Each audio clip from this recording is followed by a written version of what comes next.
A number of European countries, including the UK, issued a strong joint statement saying the president's threat of more tariffs on European goods unless the US is allowed to buy Greenland from Denmark undermines transatlantic relations. EU ambassadors have been holding emergency talks in Brussels. Our first report tonight is from Nick Beake, who's there.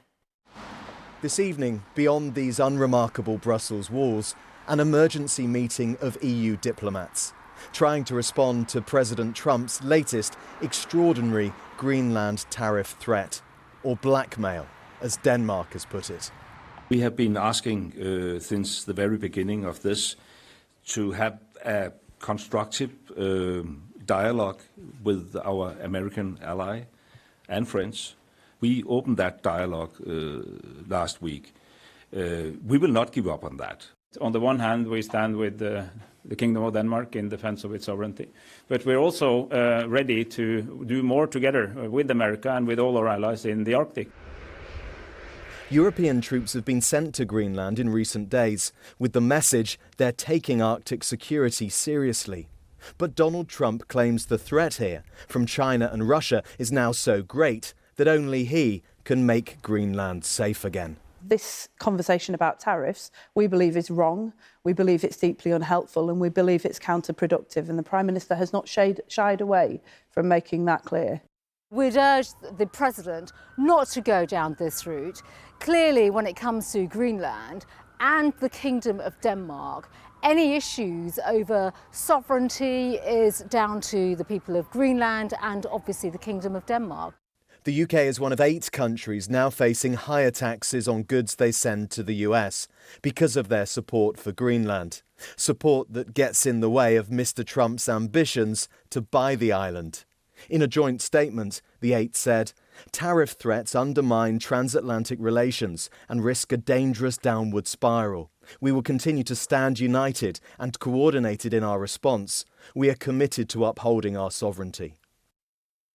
So here in Brussels, they've been weighing up their response. The French president, Emmanuel Macron, has been talking about a tariff counterattack on the US, deploying the EU's trade bazooka, as it's known. But that would be unprecedented and is already dividing allies. It was originally designed to combat bullying by a hostile external power. They were thinking about China, not the US. Europe has rolled out the red carpet for the president to try to manage second-term Trump. But for many here, it now feels he's not just pulling up the transatlantic diplomatic drawbridge, but threatening to blow it up altogether. Nick Beake, BBC News, Brussels. Well, in a moment, we'll talk to our economics editor, Faisal Islam. He's at the World Economic Forum in Davos, and our Europe editor, Katia Adler, in Brussels. First, though, our political correspondent, Joe Pike, is with me. And, Joe, we've seen Prime Minister Keir Starmer really try to build a relationship with Donald Trump. I mean, is there anything he can do now in regards to this? Well, he's clearly, Jane, going to try, although this is, I think, one of the biggest tests of the two leaders' relationship thus far. Some in geopolitics talk of Sir Keir as one of the best Trump whisperers amongst world leaders. So far, those whispers do not seem to be working. We know very little about the contents of that phone call today, bar the disagreement. Reading the runes, it sounds like a sort of a robust but agreeable, polite conversation. I think it's highly likely we hear more from the Prime Minister as soon as tomorrow. I understand that he recognises the need to communicate to the country how his government is responding, in particular UK businesses who may be worried about the possibility of tariffs biting. Finally, 2 things to look ahead to next week. Firstly, potentially the US Supreme Court on Tuesday announcing a decision on the legality of the Trump tariffs. They never say what they're going to announce in advance, but if they do say that Donald Trump does not have the authority, that could be consequential. The second thing, Jane, is the World Economic Forum in Davos. Trump is going, Starmer is not, but Number 10 sources telling me tonight that could change. Joe, thank you. Well, let's head to that forum in Davos. Faisal Islam is there for us. It would be fair to say this, Greenland, is going to dominate the discussions there. Yes, this forum of world leaders and thousands of business leaders is where people try and talk about what's going on in the world. And normally you don't have a sort of self-inflicted, authored crisis like this, and the author of that disruption arriving here on Wednesday, as you've just been hearing.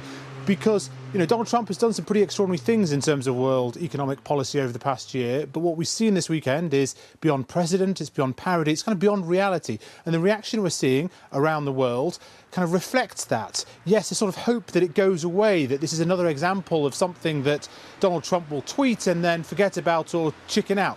Trump always chickens out is the theory, but it's such a serious issue in terms of coercion of European allies over a piece of European territory that it's being taken extremely seriously, being called a form of economic war, essentially. And on top of that, you have the economic impacts from a renewed trade war. Many of these countries that have been hit with tariffs over the past year, they just started to hope that this impact had washed through, the economies are still growing, things were looking okay, they diversified their trade. Now a new set of tariffs, questions about the trade deals that already exist, not least with the UK too, and all of that centred around Donald Trump, who will be here alongside other world leaders who will try and get their questions answered on this extraordinary plan around Greenland, and watch the financial markets too. They don't like this sort of turbulence dividing the Western alliance. Remember, it's Europe that owns most of America's debt.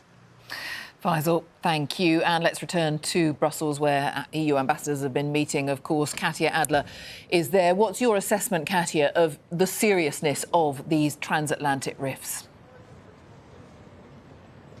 Well, I tell you how seriously EU leaders are taking it, so seriously that they're organising an emergency summit here in Brussels on Thursday. And there are all sorts of back-channel conversations going on all the time. We heard from the President of the European Commission on X. She says she's been talking today to the Italian Prime Minister, to Keir Starmer, to the Secretary General of NATO, because, Jane, this is absolutely the deepest crisis, internal crisis, and that the Defence Alliance NATO has faced in all of its history, with its biggest, most powerful member, the United States, facing off against, well, so many of the others, including the UK, France and Germany.